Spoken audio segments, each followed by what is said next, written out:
how would you explain the psychedelic gray market and how does it operate within today's legal landscape? I mean, you know what's so funny about this is so I'm in Moab, Utah right now, and my boyfriend was at a convenience store and he came back and was like, "Oh my God, they were selling mushrooms just at this convenience store." And you see that all across, I live in Venice Beach. There's like full mushroom shops operating in Venice Beach. There's several in Canada. Like there's a lot of stores that are just like fully selling underground products. We estimate there's around like 1,000 brands across the US that are selling and operating, some online, some, a little bit more hush hush and door to door. But the point is with these brands, like some of them have incredible high quality product and they're taking the very illegal risk currently, except for in certain states where it's decriminalized to grow and consume and share your own, Colorado being one of those states. But they're taking the risk to get this product to people.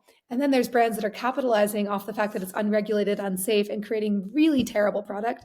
PolkaDot has had some health concerns. Diamond Shrooms is the brand that he saw at the store.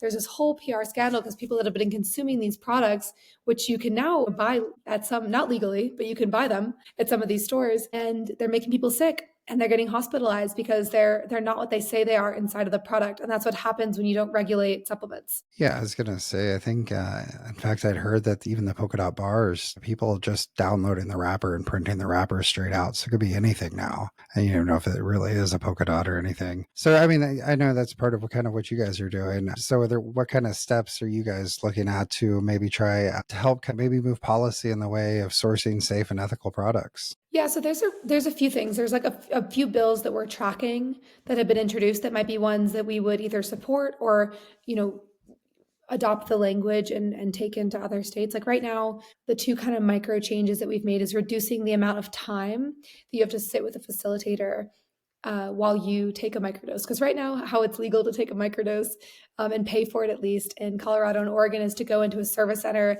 and sit with a facilitator and pay a few $100s, which is obviously not reflective of the way that microdosing works, to sit there and look at someone that's ideally, using it while you're in your life and getting that subtle neuroplasticity while you're in your day-to-day life. But either way, Right. we're making micro adjustments to reducing the time that you're allowed, that you have to sit with a facilitator. So making changes to existing policy and then looking at bills that were introduced. There was this great bill introduced in New York that proposed by this woman, Allison Hoots, is an amazing lawyer, and it reflected more of a driver's license model, so like a driver's license test model, where there's some preliminary education that's required to, successfully be able to take home any sort of microdosing supplement or psychedelic supplement, which is something really interesting.